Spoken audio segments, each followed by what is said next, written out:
sa inyong lahat. Nandito po ako ngayon sa boarding house, no?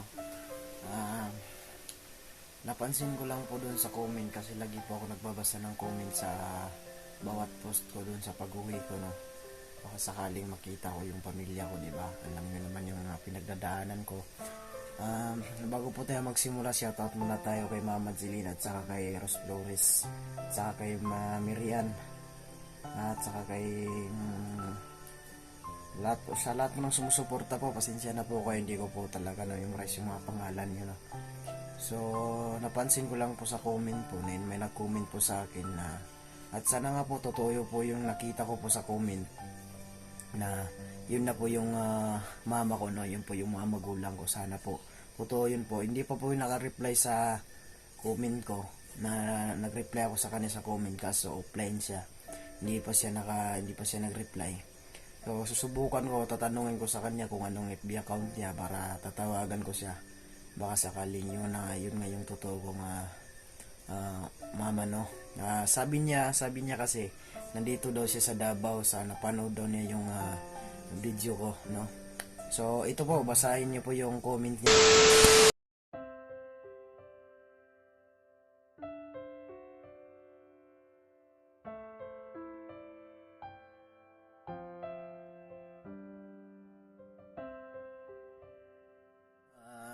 Kung nabasa po ninyo ng maayos, sana nga po totoo po yun, no?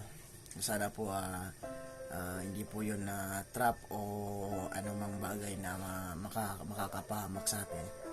Kaya isigurado ko naman na tatawagan ko siya. Nag-reply naman ako dun sa comment. At sana nga po siya nga po yun talaga. Gagawin ko po talaga ang lahat, no, para po makita ko talaga sila, para hindi na po tayo maghirap ng kakaisip o ano-ano pa, dami ng problema, di ba? So ngayon po, no, nag-explore po yung mga kuya ko. Hindi pa ako nakasama kasi grabe yung ulan at saka putik. Nagpunta kami nung sa bukid nung nahuli si Kuya Alpasirwan, no? Hindi po ako nakasama kasi sobrang sakit po talaga ng katawan ko. Basa pa ako sa ulan, masama po yung pakiramdam ko. Masakitin talaga ako nung hindi pa ako gaano kasanay dito sa bayan. So ayan niyo po, gagawin ko po talaga ang lahat na matawagan ko yun. So matawagan ko po yun, na sana po yun na po yung mama ko po, para malaman ko po kung talagang siya po talaga yun. So balik na naman tayo doon kay Alpasirwan, no? Yung pagkahuli po niya talaga po ay hindi po talaga namin inaasahan. Sana nga po nagtiwala po kami doon sa batang propeta na yun.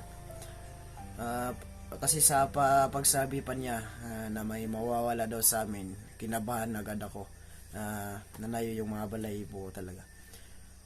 Sobrang kinabahan talaga ako, yung parang alanganin gusto kong umuwi o kung hindi. Kaso yung mga kasamahan ko gusto nila magpatuloy kasi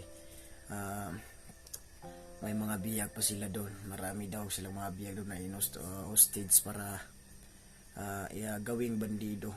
Kaya yun yung mga plano namin na pumunta doon.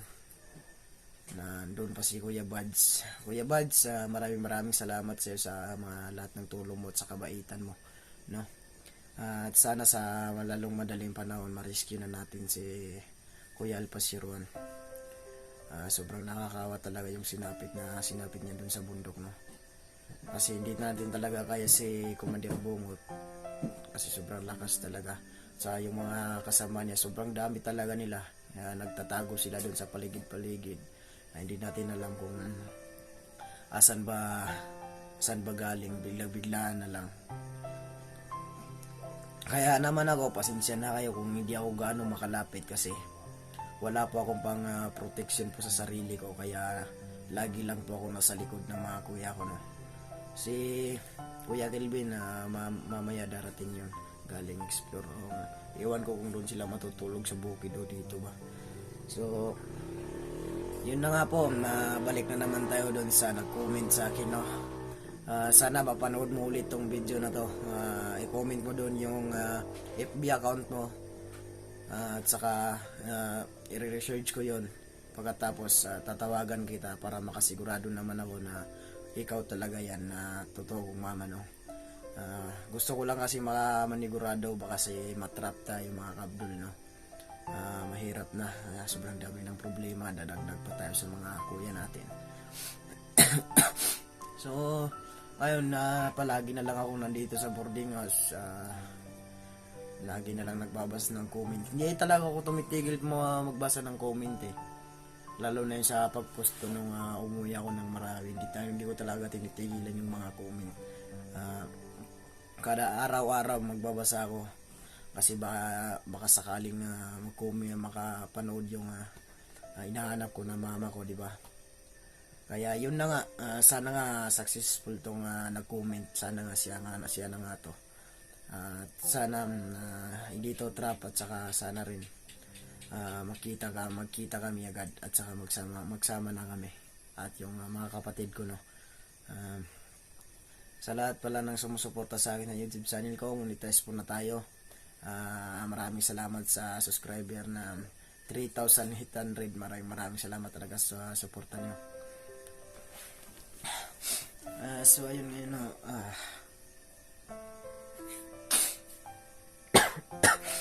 Hindi talaga ako nakasama sa explore kasi grabe.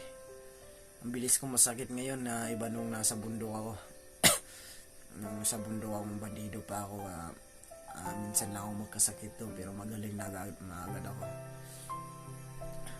So lahat po ng mga request nyo na pag-rescue po kay Albasirwan, no. Kaya ni Kuya Bads, nandiyan naman sila, Kuya 44.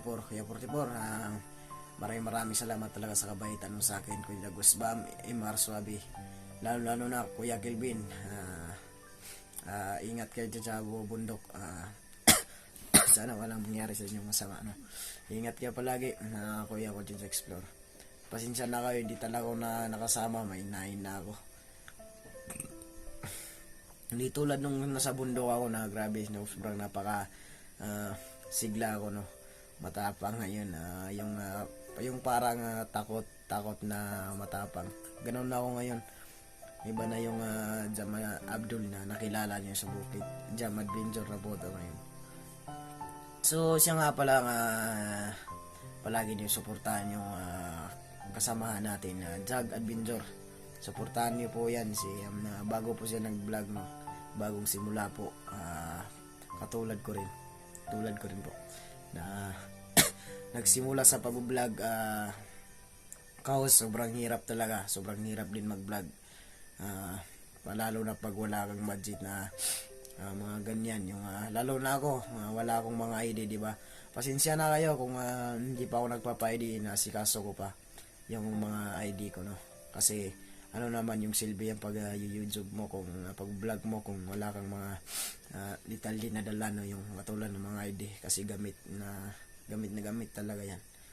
So baka sakali ding makita ko yung mama ko na nag-comment dyan, no. Baka sakaling may idea ako sa kanya, di ba? Malay natin. Pero sana nga lang siya yun, no. Siya yun talaga yung nag-comment sa YouTube channel ko. Pag nagkita kami niyan, mga Kajam Adventure, talagang video ko yan para maka-update naman na yung mga ka-viewers na dyan, mga ka-idol ko, no. Maraming salamat talaga sa lahat ng tumulong, nag-share sa copy link sa YouTube channel ko. Maraming salamat talaga, no.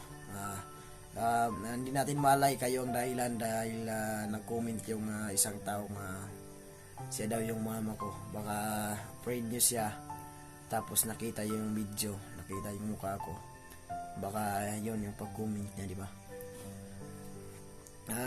Kung wala rin kayong mga viewers ko, di ba, ano naman mapapala ko sa pag-vlog kung wala yung suporta nyo, kung wala kayo. Sa ano bang silbi ng vlog ko kung wala kayo, di ba? So ako ngayon mag-isa dito kasi hindi pa sila dumating. Baka nag-upload pa yun or napas na sa bundok pa, kaya hindi ako naglabas-labas dito kasi delikado gabi na, no. Saka yung Ros Flores, maraming salamat pala yung binigay mo sa akin na pang ID, no. Ayan mo po ate, gagawin po lahat para makagawa po ako ng ID ko. Maraming salamat talaga sa tulong mo sa akin. Napakalaking tulong mo na sa akin. Kay Mama Jeline rin po, maraming salamat Mama Jeline. Sa lahat po ng mga sumusuporta sa akin, hindi ko talaga kayo makakalimutan. Ayan nyo, pag nakahon tayo sa kahirapan, marami din tayong matutulungan ng naghihirap na tulad ng mga pinagdadaanan ko. At mas swerte pa tayo mga Kajam Adventure. Kasi hindi tayo natuluyan nung nasa bundok tayo. Binuhay tayo ng mga vlogger na sila Kuya 44, Alpha, Kuya Charlie, Papa Charlie pala. Sana makita na tayo, miss na din kita. At saka kay Ate Ros, lakas. Balang araw makikita ko rin kayo, no? Magkita-kita rin tayo at magsama-sama at din tayo lahat-lahat. So inaayasikaso ko lang po ngayon yung makita ko yung pamilya ko, kasi para hindi ako ma-attract sa ibang mga tao na nakikita ko kasama yung pamilya nila, di ba? Kaya gagawin natin ng lahat para gusto ko kasi makatry ng family banding, hindi yung bundok banding, no? So baka bukas kung hindi ko yung matawagan yung nag-comment sa akin, baka kung explore na naman magagawa ko bukas. Kung hindi ko kakayanin, magla-live na lang ako sa YouTube channel ko, abangan nyo na. Kung hindi ko makaya mag-explore. So malakas naman ako kumain, so sa dami tatanong sa akin bakit ang payat ko, iwan ko rin po. Malakas naman ako kumain, kaso hindi lang talaga ako tumataba dahil sadyang ganyan lang talaga nung nasa bundok pa ako. Pero kung sa lahat ng magtatanong bakit ako napunta sa bundok, PM nyo lang po ako para mahabang kwento po talaga yan. Ikukwento ko po yan talaga sa inyo. Ang FB account ko po, Abdul Rahman po. I-research nyo lang sa FB at i-add nyo lang po, no? So lahat po ng mahabang katanungan nyo po sa comment, i-PM nyo na lang po ako sa YouTube channel ko, no? At saka sinsya na po kayo, inuupo po tayo kasi hindi ko talaga malimutan yung explore namin na nakuha talaga si Kuya Alpha Sirona. Grabe talaga yung mga pagsubok na pinagdadaanan, pero maraming nagsasabi na huwag kang susuko kasi pagsubok lang yan. Balang araw, itong mga pagsubok na to malalagpasan natin to. Walang ibang tutulong sa akin kundi kayong mga viewers ko. Kayo ang tumutulong sa mga vlogger, kayong mga viewers. Kung wala kayo, wala talaga silbi yung pag-vlog. Kaya napakalaking pasalamat ko na nandyan kayo palagi, sinusuportahan ako. At saka hindi ko nyo hinayaan. Lagi kayo nagsasalita ng maayos sa salitain para sa akin. So lahat po yun, binabasa ko po yung mga comment at saka pinapakinggan ko po yun. Na yung po yung mga kumbaga na mga paalaala, no? Paalala pala yun. So may explain po ako sa inyo kasi po yung naalala ko po talaga is mama ko po is isang Christian po, at saka nung naalala ko rin po yung papa ko po is isang Muslim. So update lang po tayo, no, pag natawagan ko na po yung nag-comment sa YouTube channel natin, Kajam Adventure. Talagang mag-video ko ngayon kasi sobrang tuwa ko talaga na nakita ko yung comment niya dun sa YouTube channel ko. So sana po panoorin po niyo itong video na to, baka sakaling ma-share niyo naman, makita na naman yung nag-comment sa akin na siya daw yung mama ko, di ba? Baka sakali na mag-reply yun sa comment ko kanina. Mag-reply yun, sana mag-reply yun mga Kajam Adventure. Kung mag-reply yun sana, tatawagan ko yun na dito sabay. Pag nagsama kami, magla-live talaga ako at saka ikukwento ko talagang lahat kung paano ba kami nagkahiwalay, kung paano ba niya namin nagawa sa akin yun na mahiwalay, kung sinadya ba niya o hindi. Kahit po tayo pong mga bata dyan po, kayo pong may mga magulang dyan po, lagi kong paalala sa inyo,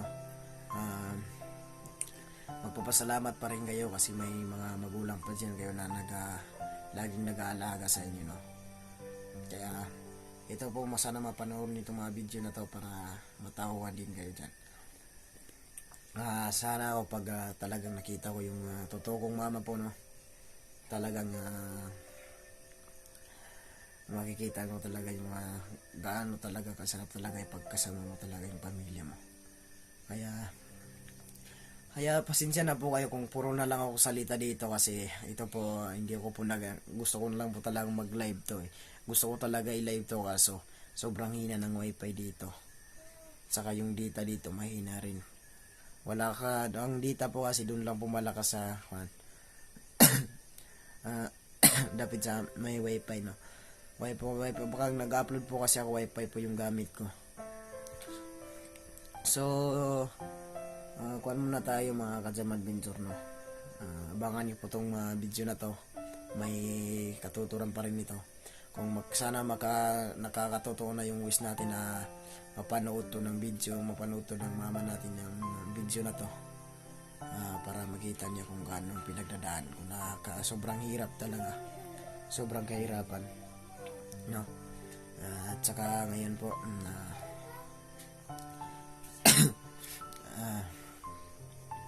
tatawagan lang na po natin yun pag nakita natin. Sana po totoo po talaga yun.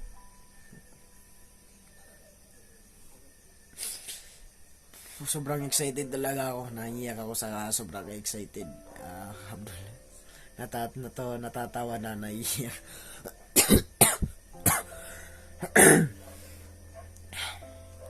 Siya na kayo kung masakitin na yun yung Abdul nyo, dating matapang, ngayon masakitin na kasi nasa bayan na. Masarap na yung mga pagkain dito. Nasobrahan ako ng vitamins siguro ni Kuya Kelvin. Ito, sana mapanood tong video na to. Ito na po yung upload ko. Sana po mapanood po to. So hanggang dito na lang po tayo. Pagpasensyahan niyo pa yung video ko kung lahat na lang mga istorya daldal. So ganyan, problema sa buhay, di ba?